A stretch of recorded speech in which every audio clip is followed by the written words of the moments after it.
What's up, nomads? Welcome to your new favorite travel podcast, Two Beers Till Takeoff, the podcast that delivers expert knowledge, the information you won't get in your guidebooks, and a story that's guaranteed to make you say, what the fuck, or your money back. B, you know our episodes are free, right?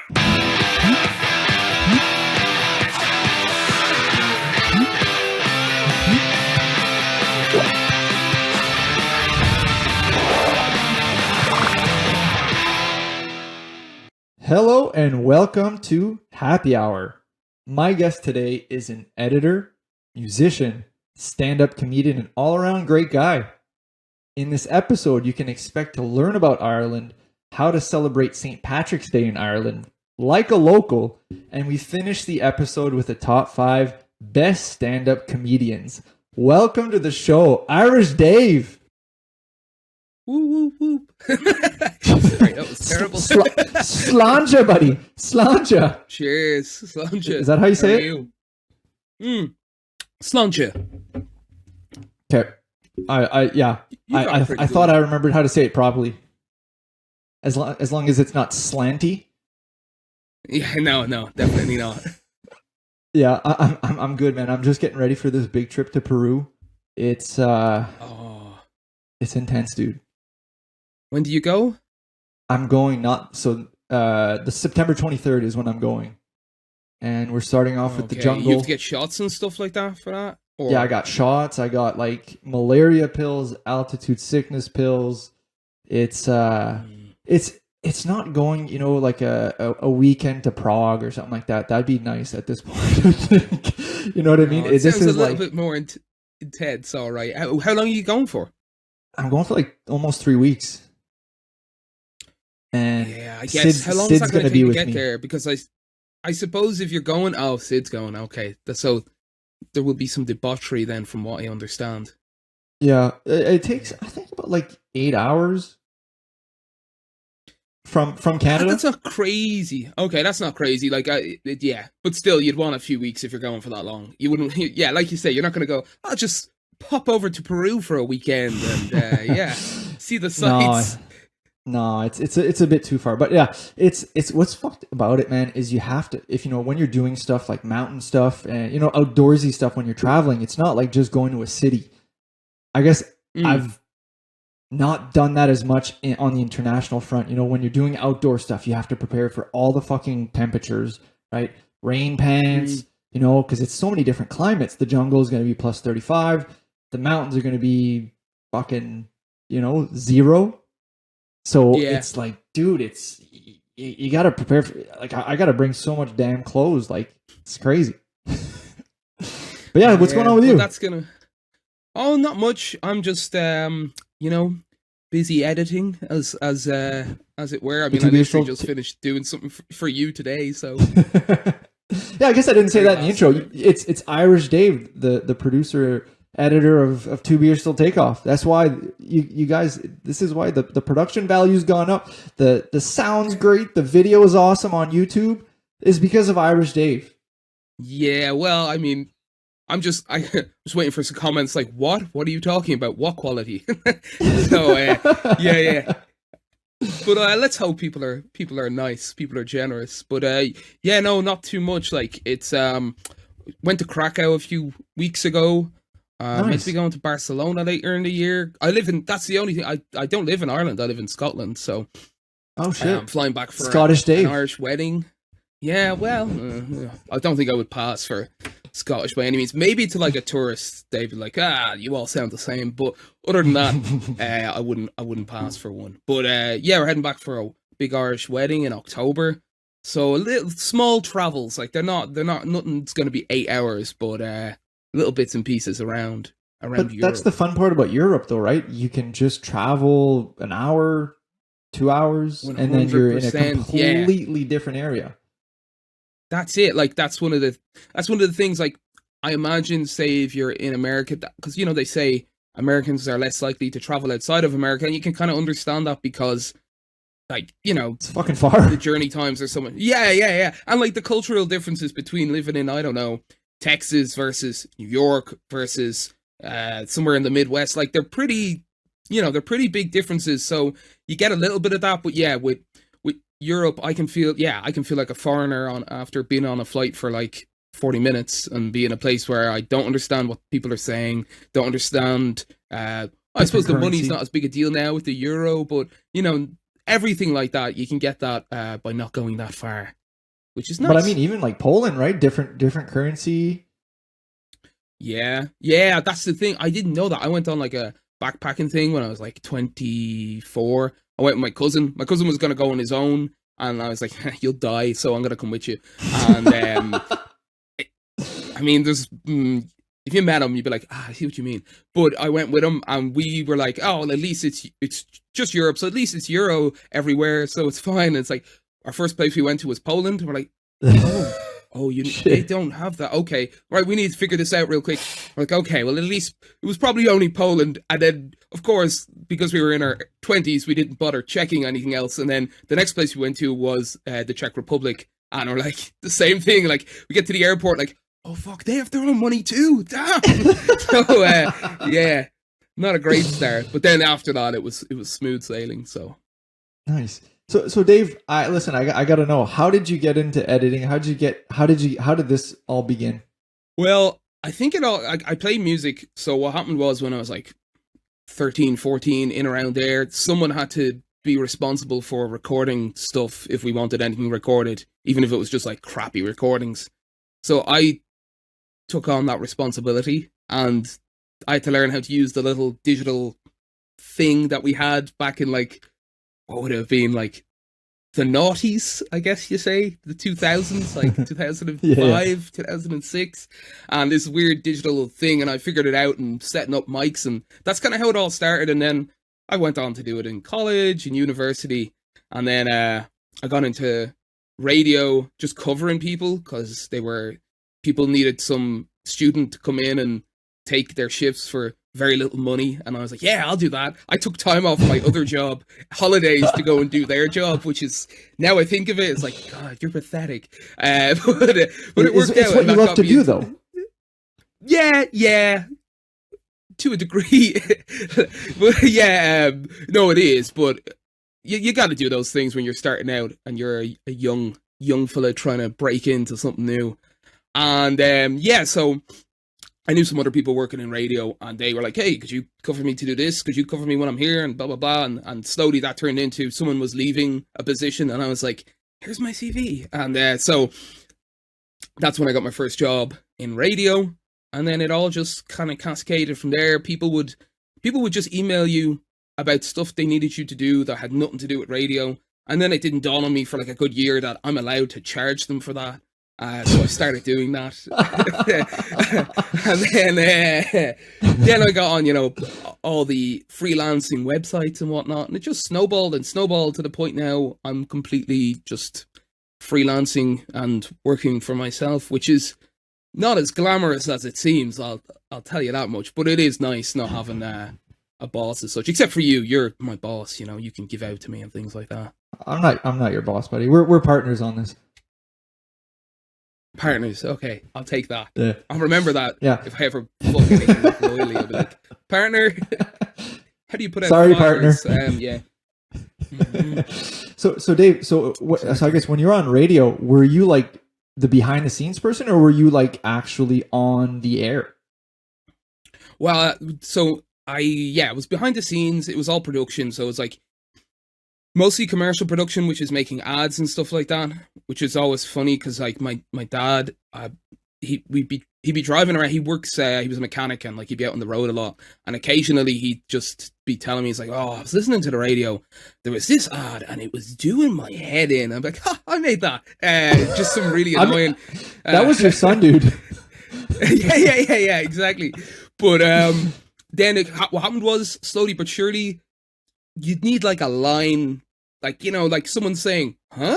Or something like that. Yeah. I could either go into a booth and hit record and go, huh? Or I could pay someone like an exorbitant amount of money to do it. So I was like, forget that. I'm just going to go in here and do it. And that'd turn into a sentence, and then it'd be 2 sentences. And the next thing you know, I'd be voicing ads just because it was easier the odd time. And then people had asked me to do them. So I got into doing some voiceover. So in a way, I was on the radio, but never live. Never. I've never been on the radio live in my life. And do you have, I guess, a radio voice? Is there something that clicks when record comes on and you're like, "Hello, everybody, I'm Irish Dave"?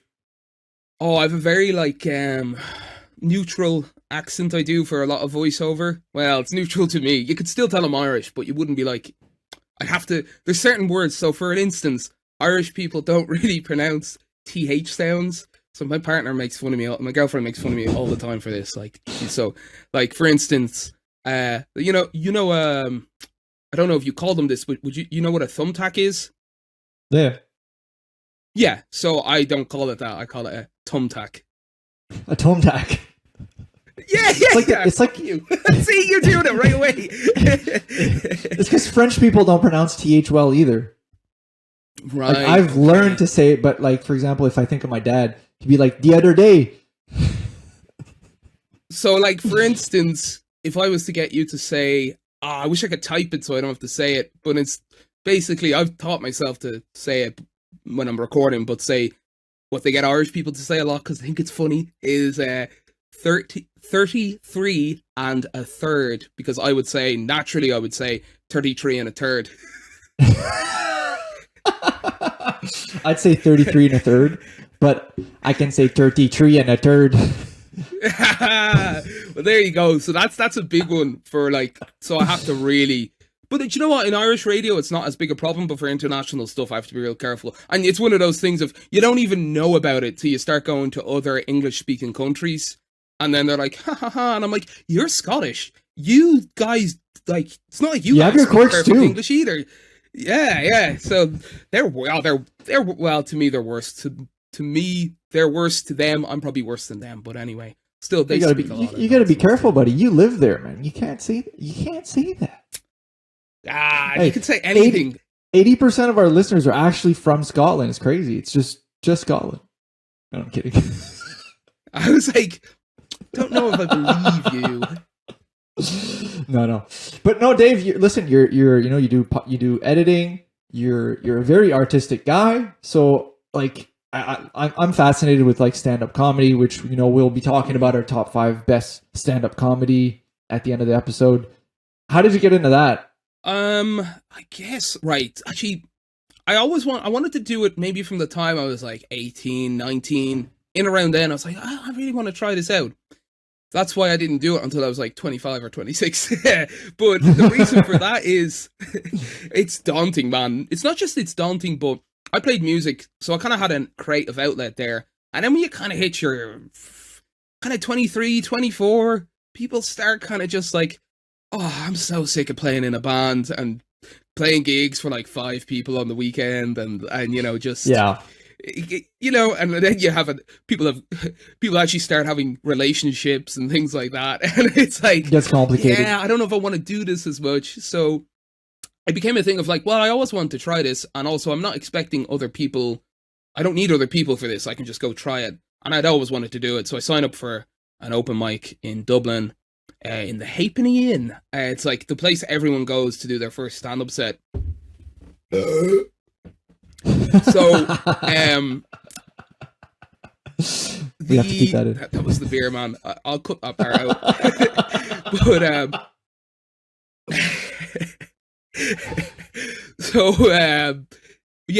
I signed up for there. I went in, did my first set. First set went surprisingly well. The only thing is they kind of want you to show up early, and they want you to bring people to watch all the other acts, especially if you're new, because they're thinking you're probably going to be crap. So if you bring a few people with you, all the other acts will have an audience, and then they'll put on all the open micers at like later on. So they said, oh yeah, come around 9, and then they don't put you on until midnight. I started drinking at like 7 because I thought, I'm going to be on around 9. I'll have a couple of drinks, get a little buzzed, Everyone really does that their first time they're doing stand-up. They kind of ease themselves into it with a couple of drinks. Insert first time sex joke here. That's what but yeah, so I went in, I did that, and then I didn't do it again for a while. It went okay, but it was so stressful. Like, I remember that whole week waking up every morning like, oh god, why did I do this? And then I did it again in that place for a second time, and I died so horribly. The bomb of all bombs. It was one of the worst. I think it's probably, see, maybe it wasn't as bad as I remember. No, it was pretty bad. But People were throwing it was vegetables. Pitchforks and like, you know, chasing me down the street, which is normal for Ireland apparently. But no, it was a case of, it was like, I remember the second time I had this joke. I think at first they were kind of not laughing too much, but they were kind of with me to the point where I was like, okay, keep going, you'll get them, they'll be on your side. And it was a room mostly of American tourists because it was a weekday in the city centre of Dublin. I think it was during the summer. And I told this joke that went into, I can't remember the joke, but I remember me alluding to like a school shooter. But, and I don't think it was that long since a school shooting had happened. I mean, when is it? But at this time, yeah, and I acted it out like with them. I had a gun for whatever it was. It was an example of like me looking a certain way, like me looking deranged and something like that. And after that, I lost them. But then I found another few open mics I could go to like every week, and that's when I really started getting into it. And yeah, I then I started to love it because you just start learning and you start figuring it out, and you find out what works, what doesn't. You find out when you're bombing, how to deal with it, and that's how you start to love it, because you just do an open mic and then don't do any comedy and then wait 6 months and do another one. You'll never get that flow and you'll never feel comfortable with it and you'll never actually start enjoying it. If you do it once, even just once a week, even twice a month, and you'll start to get used to it, you'll flow with it, and you'll actually start to look forward to it and like want to go do it instead of, you know, dreading going, it. why did I sign up? Yeah, like just like wanting to get hit by a car on the way to the comedy club and just like, oh, guess I can't go. But yeah, it's a good thing. It was just, I guess it's pretty much just, I liked a lot of comedians growing up, and that's what made me want to give it a shot. Did you get a chance to play at any, you know, big festival or you know, local festivals, anything like that? That was I did like the Fringe Festival in Edinburgh a few times. Oh, nice. I never had like a show at it. Yeah, no, it's a great festival. I never had a show at it. I just did spots at it. So like that's like you show up and do 5 or 10 minutes. It's someone else is running the show. It's either someone's actual show that they want a few comedians to open, or it's just like a, what's it called? Like a showcase of different comedians. So I did one this year and the year before called the Full Irish. There you go. It was all Irish comedians. It really wasn't. It was like the rules was you can only come on if you're Irish, if you've been to Ireland, or you're drinking Irish whiskey. Irish. Yeah, it was like anything. You could just get up and do it. So it you know, they tried to get Irish comedians for it, but they pretty much let anyone up to do it. So I've done that. That's the only festival I've done. And other than that, like I've done a few kind of cool shows. There was a show, it was all based around making fun of films, and I did a spot at that, and then they had guests and stuff, so that was really fun. But yeah, that's the only festival I've done. I'd say I think festivals would be harder because a festival crowd's a little bit more, I don't know, animated. By that I mean drunk. Yeah. So yeah. Yeah, usually, right? Yeah. So David, listen, since we have an Irish guy, right? We have Irish Dave on the podcast. We have a local from Ireland. I want to know, like, I think everybody is pretty familiar with the major touristic spots in Ireland. You know, you have like Dublin, like Temple Bar. You know, you have like the Cliffs of Moher. But as a local, where do you guys go? What are maybe some places that not many people know of? Kind of the hidden gems of Ireland. Okay, so like my go-to place, a lot of people, especially when they go to Dublin, they're looking for like Irish bars. I mean, they're all Irish bars technically if they're in Ireland, I suppose, but they're looking for culturally Irish bars, you know? They're looking for like, they want like a shillelagh and a bowron and someone playing a fiddle, that type of thing. But what you should try and check out as well is there's a rock bar where I've had like my 21st birthday in there. I've played it loads of times. It's called Fibber McGee's, or just Fibbers is what the locals call it. It's it's not quite off the beaten track, but it's on Parnell Street, and it's like up the top of like the main street off of it, and it's like it's filthy. It's not as filthy as it used to be. Like, since I've been there, I have on 2 occasions walked into the toilet and someone has shit just on the ground in the toilet. But back in the You really day, know how to they sell used a not bar. have doors. yeah. So anyway, you'll Best love place this. to think, best thing to do in Ireland. There's maybe a bit of shit on the ground, but it's okay. Listen, do you like shit? I got the perfect place for you. Welcome No, to like Scats. I'm saying, it's like it's definitely a dive bar, okay?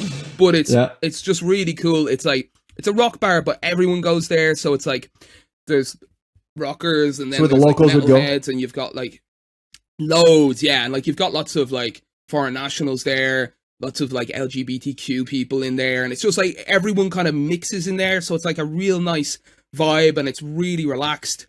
And you go out into the smoking area at the back, and you'll know what I mean by how relaxed it is, because there's certain laws that are relaxed out the back, but it's like it's just a really fun place to go. You'll have a great time. Check it out. A good thing to do there if you're like not one to just take a risk on some like random heavy metal band or like some death metal band that are from Dublin. You look it up and see there's always like a decent like tribute act, and they're not like dressing up like the band, but if you want to just go and hear like all the songs you like from a band, you can nearly always find it there. And then they have like rock discos in the basement, so yeah, it's great. Like it's just it's my favorite. They were thinking about closing it a while ago, and like there was a petition, and like there's just no way if they try to close it, I'll have to go back to Ireland and chain myself to it. So yeah, it's a great spot. So that's a good bar. Another good spot to hit up is it's like my girlfriend's favorite place to go when we're over there, Token. So it's they have these everywhere. I just think that one's particularly good because I've been to this type of bar a few times and they just do it really well there. It's like an arcade bar, so they have all the retro arcade games, you know, Pac-Man, Street Fighter, all of that, like just hundreds of them. But they also do, I don't know how these two things are possible. Great bar, all those games everywhere, and do unbelievably good food. Like the food, like it's bar food, don't get me wrong, but it's not like, you're not going to get trash. sort of like, I mean, it's like burgers and stuff like that, but it's still really, really good. Like, and then downstairs, they just have pinball machines everywhere. You go in, you pay for like a bag of tokens, and you pay for them, and you just use them on all the machines for the night. Unless it's like what is it? What's the one with the? You actually have the guns. There's a blue one and a red one. Time trial or time something. That one's always got a queue, so you can never get up on that. But everything else you can manage to get on, and it's brilliant. I don't think we would have ever left that unless I made her. Yeah. Well, you can like press the thing to like duck. Yeah, exactly. Yeah. And you have like a pedal. Time Crisis. Like, Time Crisis. That's it. Yes, that is it. You can never get on that. Plus, it's like 4 tokens, which is just bullshit, man. But they know you'll pay it. Yeah, that's why there's a huge queue at it. Everyone loves it.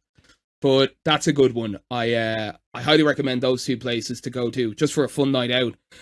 And then other than that, like, I guess, yeah.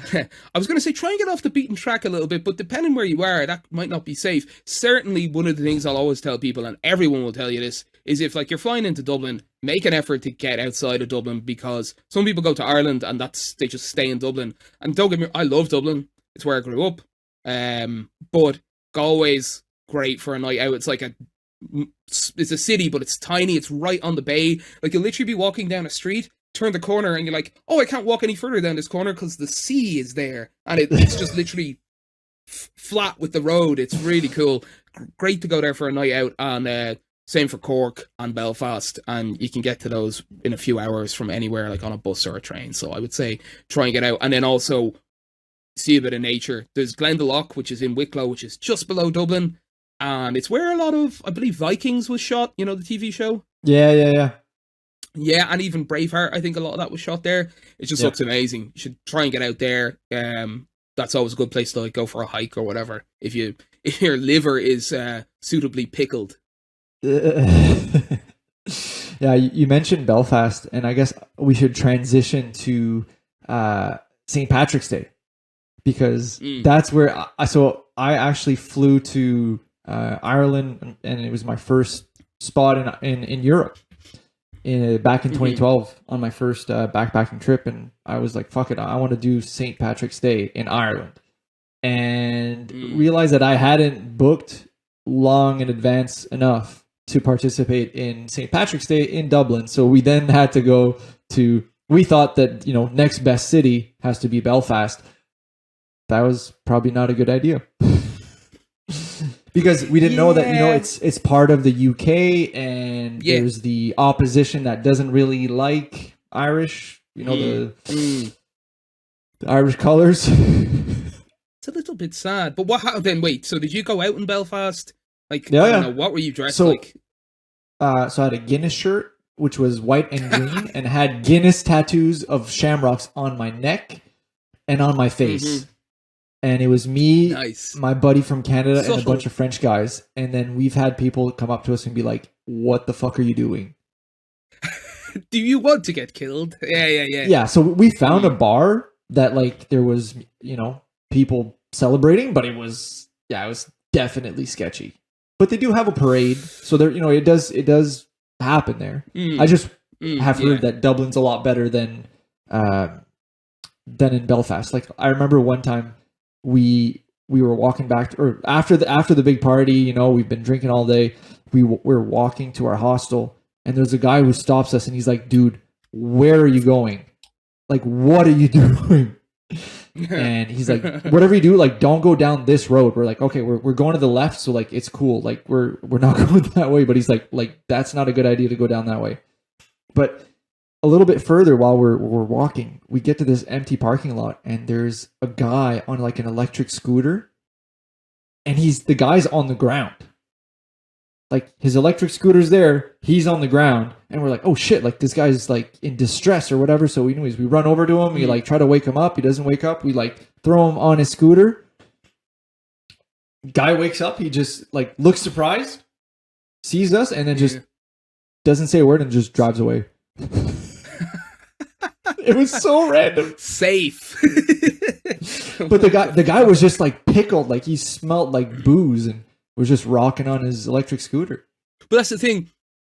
A lot of people, like, I guess, unless you're a certain age, going into a city for St. Patrick's, like, certainly going into Dublin for St. Patrick's Day, you want to be ready for that, because it's going to be intense once it gets to a certain hour. Like, we used to go in when we were kids all the time, but we go for the parade, and once the parade was over, we got the hell out of Dodge, because it gets a bit wild. And as well as that, like, I used to always drink the night before St. Patrick's Day, so I'd be hungover and have no desire to go out, because I just know the things that could happen. I've many a time had to walk through Dublin, like, kind of in the around 7 or 8 when things are getting real sketchy for St. Patrick's Day. I mean, if you're in the middle of it and you're drunk as well, it's kind of fine, because you kind of just become part of the mob. But I think if you've been out in Dublin plenty, and then you're used to kind of doing certain things, and then you can't really do any of that because it's St. Patrick's Day, that's why probably a lot of Irish people avoid going into Dublin city centre for St. Patrick's Day, because it's just wild, like. But at the same time, one year I decided I was going in, and I didn't care. And my friend was actually playing a gig, but they had their own venue completely booked out for it. It was only a coffee shop, so it wasn't a big gig or anything like that. And I was like, I'm going into like the belly of the beast, and I'm gonna live it up. And I went in, and it was one of the best like days / nights ever. We went in, and it was snowing, which was really weird that year. I remember it was maybe only 2 or 3 years before. Oh shit! In March? Yeah, it doesn't usually snow in March in Ireland, but it was proper, like, you know, good foot of snow on the ground, I remember. And I had like a hostel in Dublin, and we went in, and just because it was BYOB, so it was literally like, other than the equipment and the people, you couldn't move for all of the drink people had brought. And then we were just hanging out, like, no one else. I knew a few people at it, but say any of my friends who was like, come on, we're going to go in for this, they're like, nah, you're all right, like, I don't want to die. So we went in, we did that, went to this gig, we were out till God knows what hour, and then I woke up the next day, and a few of my friends were like, hey, because it's St. Patrick's Day is over, we're going to go to this, like, this was like a was a whiskey and it was a spirit tasting festival in this venue in Dublin. And I was That sounds no dangerous. way, man. Yeah. I was like, no way, man. I can't do it. I'm The dying water of for life. last night. Yeah. So, but then I got some breakfast. I said, I'll think about it. I said, I need a little bit of sleep.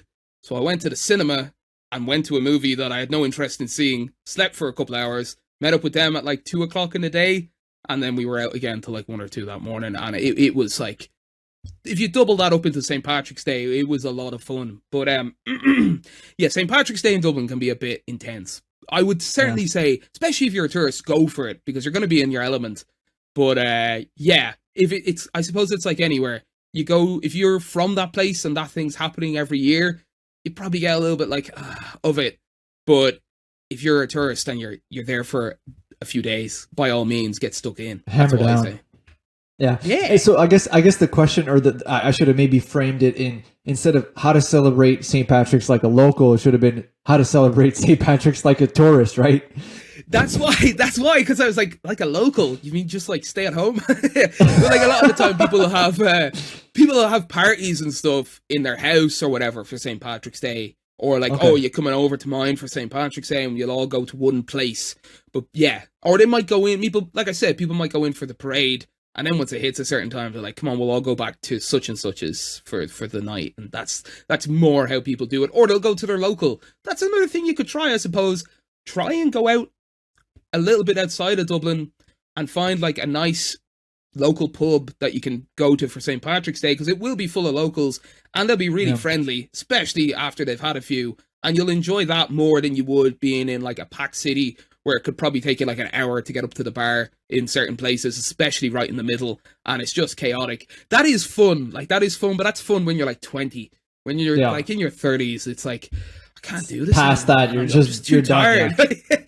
Yeah. And I gotta pay 10 euros for a pint? What? Yeah, no, forget that. Buy like a 6-pack and sneak into someone's house. There you go. So listen, I've got to ask you an age-old question that maybe once I went to Ireland, or before I went to Ireland, I was like, oh yeah, like I know the answer to that. And after I'd been to Ireland and seen, you know, how you guys interact in the bars and stuff like that, do Irish people like Guinness? Do Irish people like Guinness? That's actually, do you know what? That sounds like a stupid question, but it's actually not. Because depends where you go. There's parts of Ireland where it's like super popular. And then like certainly like more the south kind of west, the southern part and the west, they're not really big into Guinness. It's more Beamish. I don't know if you've ever heard of that. No. It's like, it looks the exact same, but it tastes like shit. No, I'm joking. But it's just, I prefer Guinness. Yeah. So like, will you have a Guinness?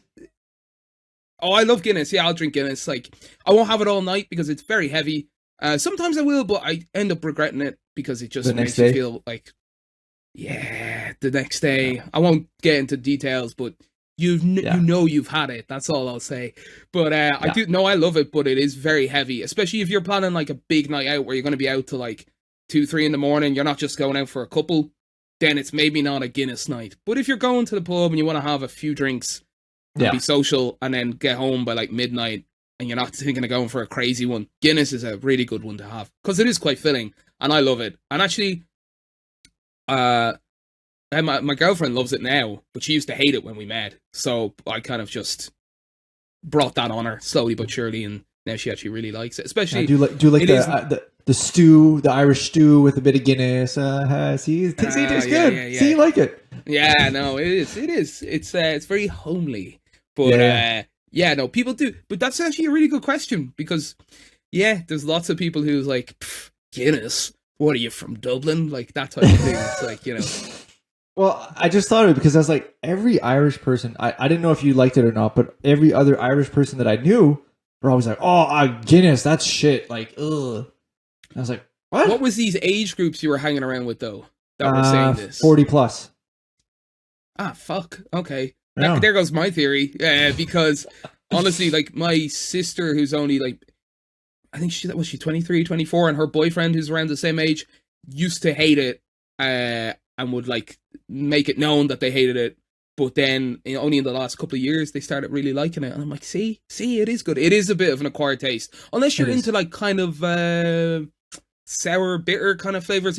I think it tastes really like coffee, and I love coffee. So it's similar, yeah. That's kind of, it's got a similar thing to, if you hate coffee, you're probably not going to like Guinness. So yeah, that's what I think.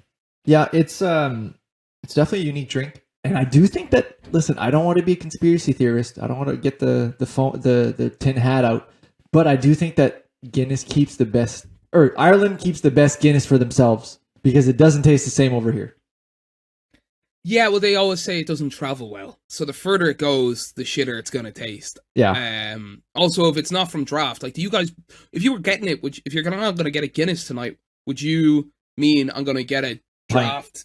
Yeah, I don't know why I did that. You know what a draft is. Or are you thinking I'm going to get a bottle of Guinness from a fridge in a I've had both. store? If I want a Guinness, I'll go to the pub to get one. Because it's not the same. You get that, you know what I mean? You get that can and then you have that weird ball inside. You're like, why is there a ball in there? I don't even know. The Guinness here isn't too bad because, like I said, it is quite close, but they're obsessed with nearly every Guinness tap I see is like Guinness extra cold. It's like a special version they have, and I'm like, why? I don't want it to be. Maybe it's a thing of people are more likely to drink it if it's really, really cold because they can't taste it as much, which is like, then you just don't like it. Just leave it alone. Let it just be whatever temperature it needs to be. Just a weird thing. Gonna make it really like uncomfortably There's cold. some beers like Coors Light that I'm like, okay, yeah, I understand why you guys, pride yourselves on. You know what I mean? Like they have, like, I don't know if it's the same in Ireland or in the UK, but like they have like cans that at a certain temperature turn blue. So you know what I mean? So the cold is part of their brand, right? Like cold like the mountains. Well, I heard a whole thing that like the whole point of like trying to chill beers really, really cold is a way of getting around the fact that a lot of those beers are really cheap and shittily made. And when you have a beer because when a beer goes like not even warm, but just not cold anymore, and suddenly it's like, oh, that is one of the worst things I've ever drank. Then it's probably not good to begin with. Like, you have to have it freezing cold. Shots fired at Coors Light. Their company might fold now. yeah. Stuff plummets. People start trying it like without the mountains being blue, just like, oh! I mean, it must taste like shit. I've never tried it, but yeah. Or never tried it warm. Well, I think I've had it because a lot of the beers that I'm used to getting, they're not usually on tap over here. So it's like, I recognize that one. I'll have that one. So yeah, I have had it, but yeah, it has to be freezing cold, and that's the sign of a shitty beer. So there you go. David, I got one last question before we get into the top 5 best stand-up comedians. Mm-hmm. And I wanted to wait actually till we had a couple beers to talk about this one because it might be close to your heart. I don't know. Will there ever be a unified Ireland? Yes. One united Ireland under British rule. No, that's a Jimmy Carr joke. It's a diversion. The Queen died. We're fucking invading. yeah, exactly. I don't know. Do you know what? They say it's closer than ever to happening right now because Brexit. So Britain's no longer part of the EU, which a lot of people aren't happy about. Scotland had an independence vote not long ago. Now they went with Remain as part of the UK, but it was really, really close, and they want to get another one. So I mean, if Scotland's gonna leave, but then again, I don't think Northern Ireland's a big enough country to leave and be its own country. It's tiny, like it's Ireland is tiny to begin with, so it's a piece of it, so it's like really tiny. So I think they'd have to stay, but give it another 10 years or so, 20 years. If it's not happened in 20 years, I don't think it'll happen. How about that? Okay. We'll meet back here in 2042, and if I was wrong, I'll buy you a drink. Buy me Guinness. Okay, yeah, I like that. That's very Irish. It's like, is there a United Ireland yet? No, you owe me Guinness. Yeah, I like that. Irish all round. Yeah, that's a very political question on this show. To be honest with you, I know, but I just thought of it. I remember. I mean, sometimes I come up with just questions on the go, man. Like I didn't plan on asking you that. I remember seeing a video of a guy saying that he thought that it potentially could be, and yeah, I guess time will tell. 2042, big year. Do you know Jimmy Carr, the comedian? Yeah. He with the suit. Saying yeah, he's actually Irish. He was, I think, either his parents are Irish or he was actually like born in Ireland. It's been a long day, man. I'm saying the wrong thing. It's not from the very light beer I'm drinking. It's from just being tired. But he did a gig in Dublin, and his friend dared him to tell this joke, which was, he'd say basically, "I'm Irish. I know I don't sound it or look it, but this is what you can do when you apply yourself." And then he goes, "But no, honestly, I believe there will one day be a United Ireland," and everyone claps. And he goes, "Yes, one United Ireland under British rule." And he did that in Dublin. I was like, that's a ballsy move, man. I like it. Obviously, they knew he was, they knew he was only messing, so it was all good. That's hilarious. It's like I don't know if you've heard of Jim Jeffries. Yeah, an Australian comedian. I went to go see him in one of his shows, and his tour name was Ameridum, and the logo of the tour was a bald eagle with a helmet on to signify that it's not very smart. And then basically went on about like gun violence, Trump, and he did this. His tour dates were in the south of the U.S. Ooh. Yeah. Oh, man. So, I think I see like a video of him doing that tour, and it was after he got really big because of a rant he did on a show about gun violence and gun laws in America and yada yada. And then he's telling some other joke, and it's, as most of his stuff is, highly offensive. But he's like, I can tell the people who came who only heard about me from the gun violence bit and don't know all my other material because they are shocked right now. Because like he could be politically left leaning and then at the same time say some of the most horrible shit you've ever heard, and people don't know where to like put him. They don't know where to like slot him in. He's like, they can't pinpoint him. No, yeah, it's great. It's good at it. Like, it's great in a way because it just fucks with everyone. Exactly. So I guess on that subject, should we get into it? Guess has the first pick as always. Okay, right. So number one, I was actually a little bit unsure if I should put this comedian in the top 5. Oh shit! Purely because of like a relatively recent fall from grace, and I was like, maybe just leave him out for the sake of. I know where you're going. Yeah, I know where you're going. I was like, maybe just leave him out for the sake of keeping it light. But then I was like, you know what? I'd be just totally dishonest if I did, because I definitely was hugely inspired by his comedy. Maybe wouldn't have done stand-up if it wasn't for him, so he has to be on the list, regardless of his personal life. With number 5, Louis C.K. Oh, wow. Did you know I was going to say him? No, I that's what I thought you were going to say, but I guess I got to take my pen now and cross out a name. Damn. All right. I'm actually even happier I included him now, because if you had said him and I didn't, and I was like, David, you know he would make your list. The only reason you're not saying it is because you don't want to cause shit. And if you said it, I would have been like, damn, you pussy. Why didn't you just say it? Yeah. Listen, this top 5 here, you got to really go for the guys you believe in, or the people that you believe in, because if you don't, you never know who the other person's going to pick, right? True. Yeah. So you have to just, like... Anyway, number 4, Bill Cosby. No, I'm joking. Oh, fuck, I gotta scratch another name off. I'll cross it out. Yeah, no, he's fucked. Yeah. So listen, you next? Yeah, so I got the next 2 picks because it's like snake draft, right? So my number 1, I'm going with Listen, I think he's the current GOAT, Dave Chappelle. Okay, yeah. Potentially even more controversial than my first pick. Why? Oh, because of his the last All the special shit with he's the getting and all that stuff. Yeah, I mean, I'll be honest, I didn't see those specials. they're But, fucking good, man. Yeah, are they? I Oh, yeah. honestly like I was never a massive Dave Chappelle fan. It's like one of those things.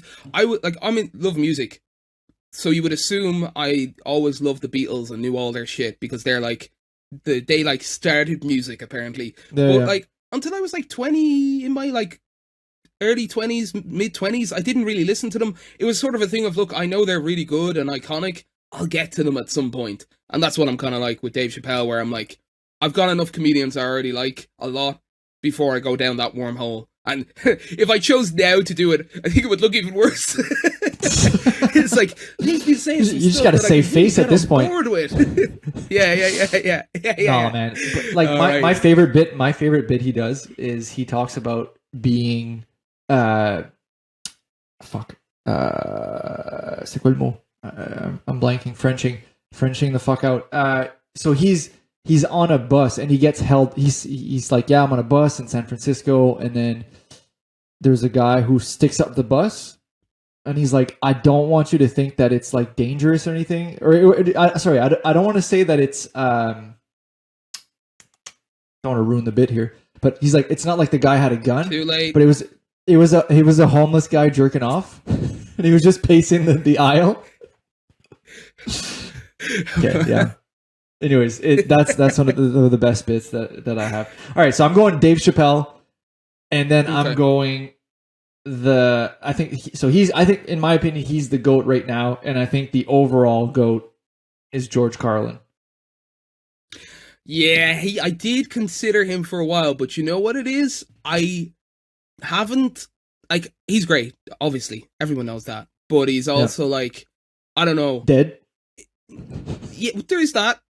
But it's, I don't know, I think it's, like, comedy moves on so quick that at this stage, I'm like, that was great when it was great, and I love it, but I'm still, it's not like something I look at and go, wow, I wish I could be like that or anything, or I aspire to take that. So it doesn't really influence me as much. So it's more like I'm going for stuff that I'm like, I can definitely tell this like really had a big impact on the way I think about comedy and stuff like that. But I do love like George Carlin.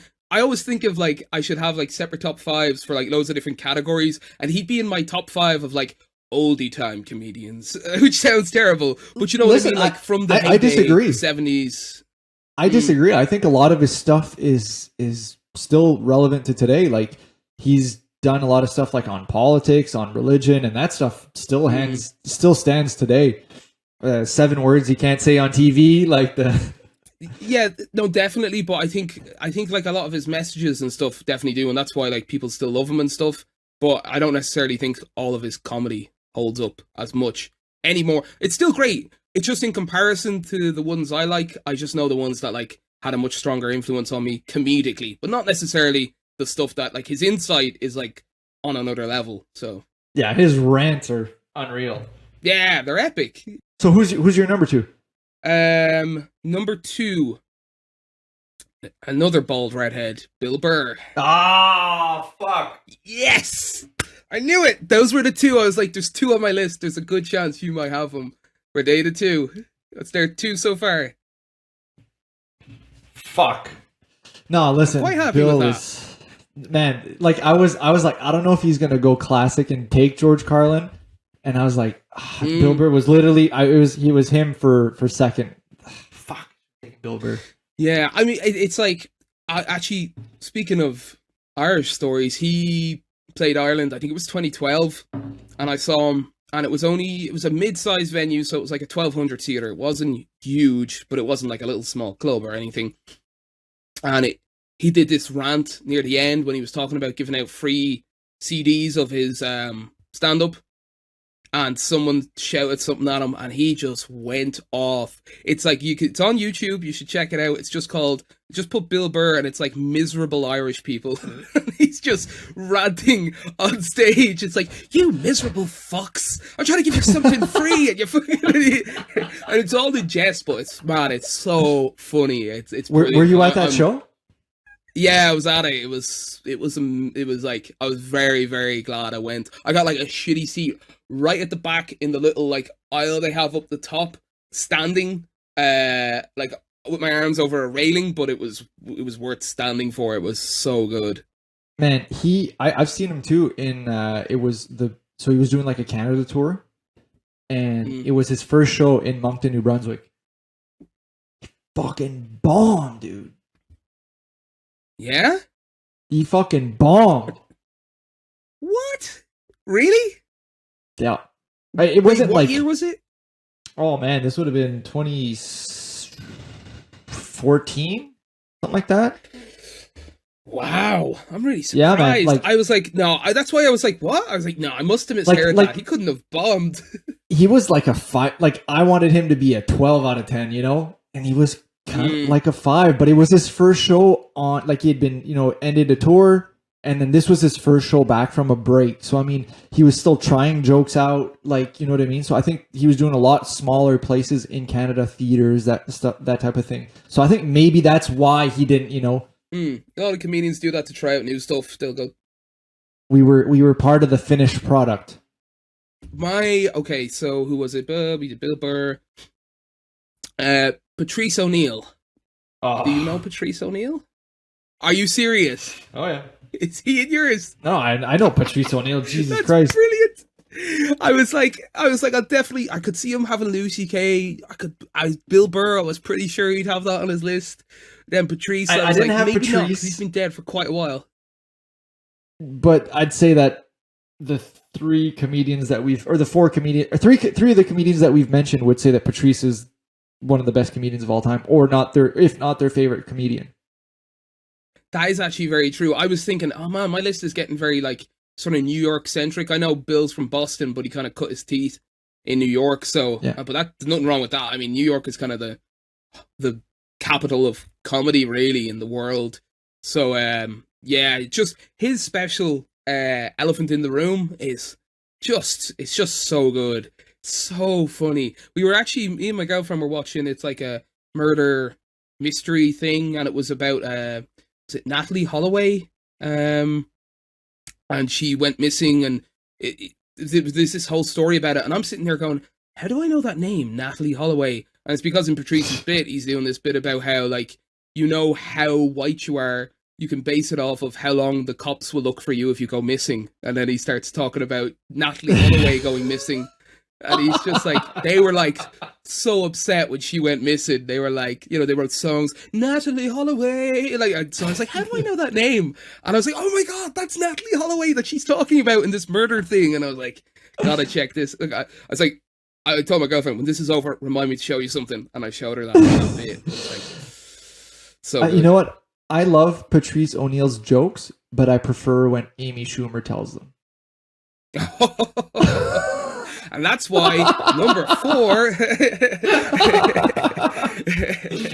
So for those who don't know, yeah. Amy Schumer was caught red fucking handed, literally word for word stealing jokes from Patrice O'Neill. Check it out on YouTube. Multiple times. I used to like Amy Schumer, and she fucking just word for word. Sorry, what'd you say?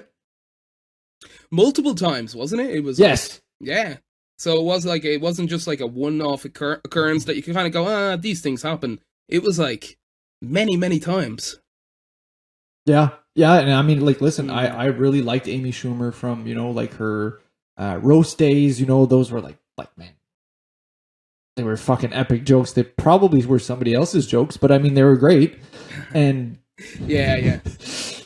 Well, yeah, so it's I have unfortunate. A friend, like I have a comedian friend who he did a podcast, so don't worry, it's off the air. I'm not plugging it.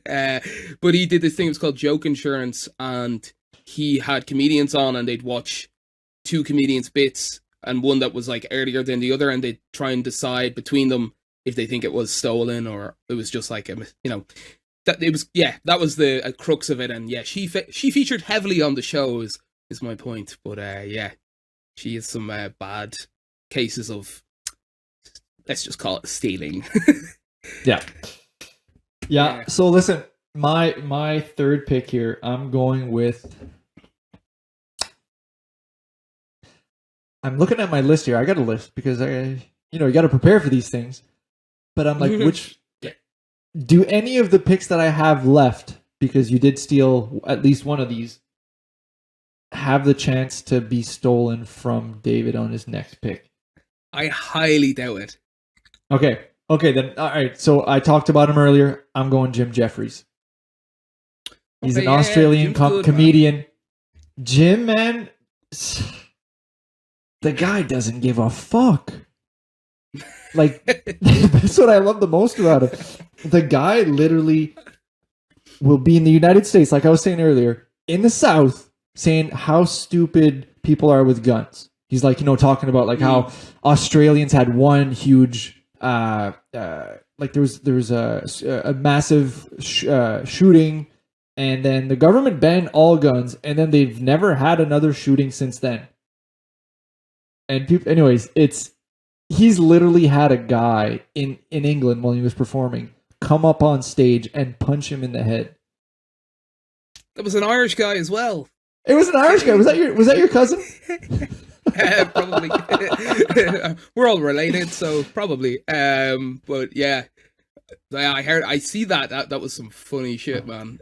Yeah, he's great. He had like some of his specials are brilliant, but he had that story he told about bringing his friend who had disease. It's multiple sclerosis. I think I'm fairly certain it was, and taking him to a brothel in Australia because he was a virgin and he was his dying wish to get laid.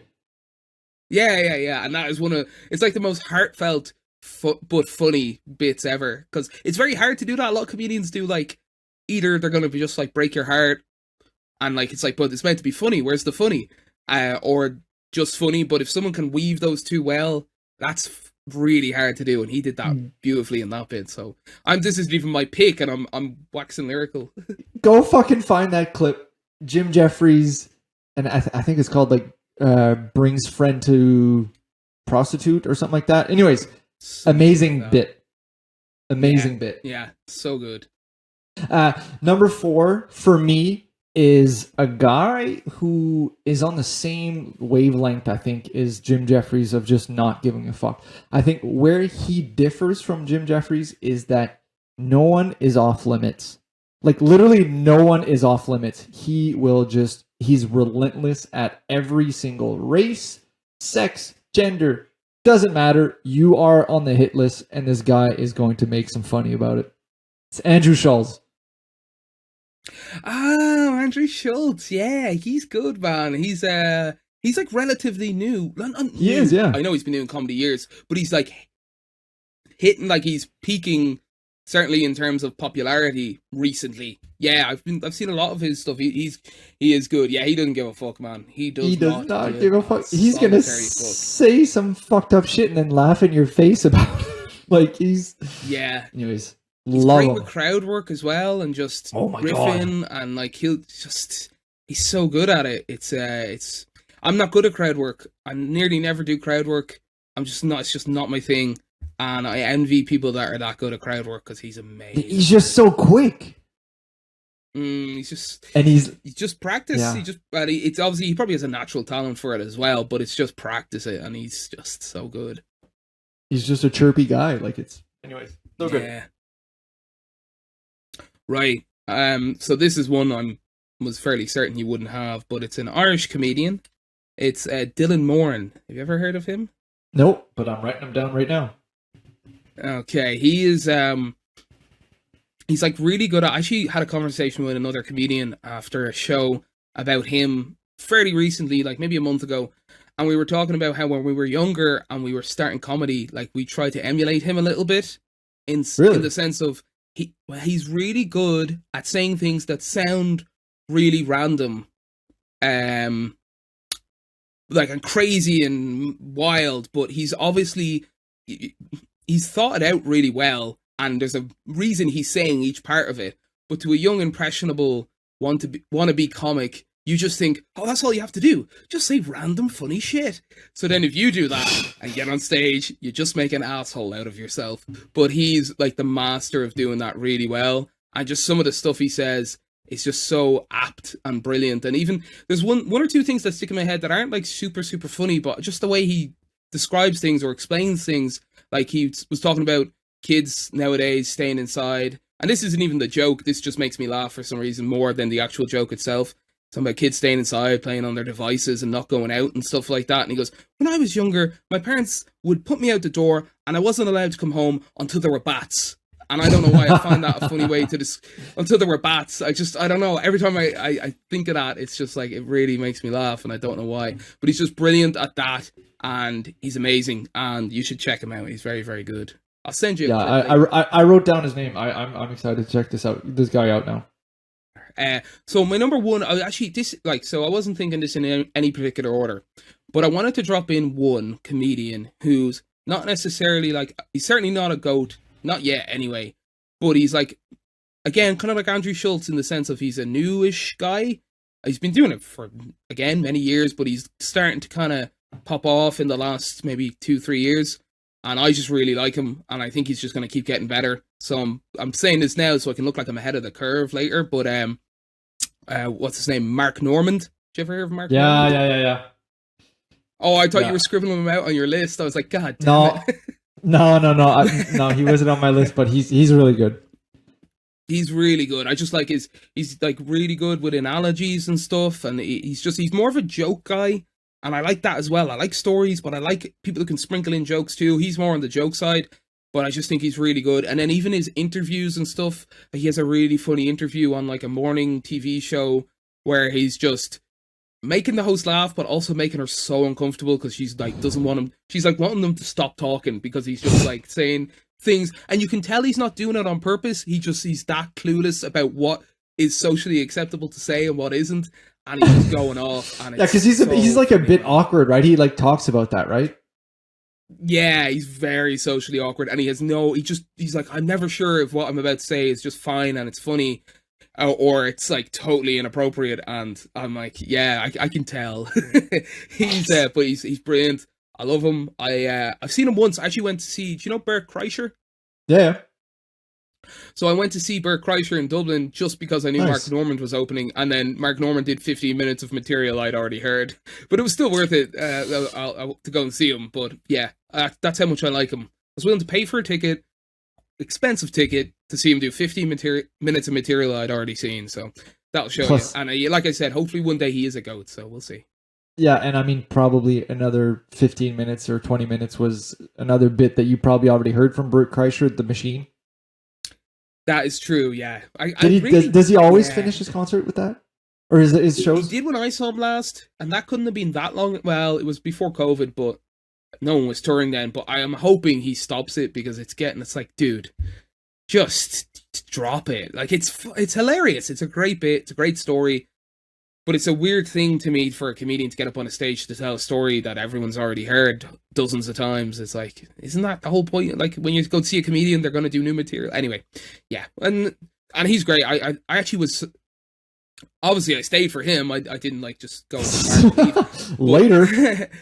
Yeah, I got what I came for. But no, he was, like, a lot better than I was expecting. Just his stand-up, he was really, really good. So he's a great comedian too. But yeah, I wish he would drop that bit. Fuck, I should try to get him on the pod to come say the Machine bit. Talk about Russia, how great it is. Yeah. Oh, yeah. Get him saying that now. Get him arrested. Like, he's like he's gone missing, and he's last seen thrown in the back of a van by some men in black suits, and he's never seen again. Yeah. Yeah. Okay, my last one here. Fuck, this was tougher. I don't know if you noticed, but like while you were just saying your last two answers, I was literally like, fuck, best comedians, because I had a reserve of some guys, and you took both of them. So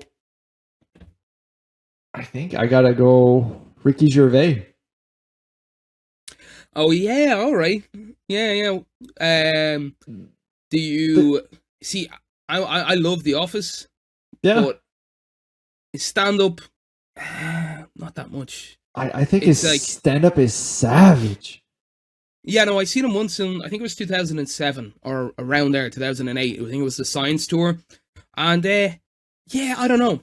His stand-up, I think I found it funnier when I was younger, and I don't know, it doesn't hold up that well for me, but, like, The Office is probably my favourite sitcom ever. Certainly top 5. It's pretty fucking if we good. hadn't done that, it would have been in there.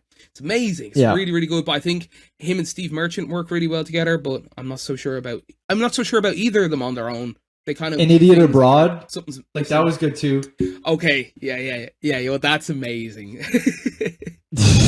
But yeah, so you a fan then? So you like his stand up?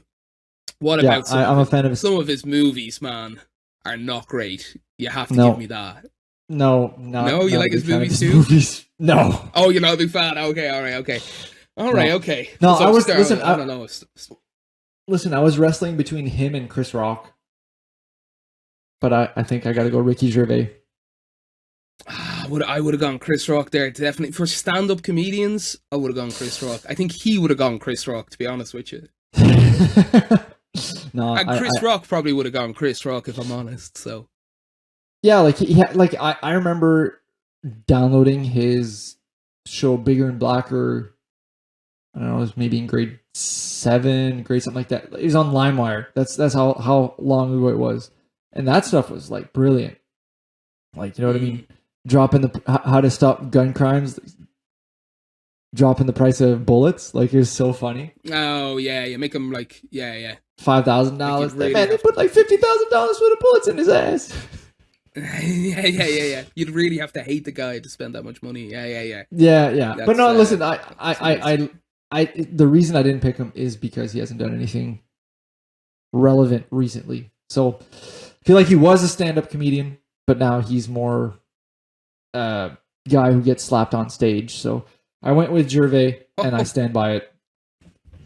It's like, I can't respect a man who eats a slap like that. How am I supposed to put him on my list? I didn't want to tarnish the list, so yeah. So listen, let's do just an update here. So for Team 1, you have Dave Chappelle, George Carlin, Jim Jeffries, Andrew Schulz, and Ricky Gervais. For Team 2, we have Louis C.K., Bill Burr, Patrice O'Neill, Dylan Moran, and Mark Norman. Mark Norman's big on TikTok, I think, right?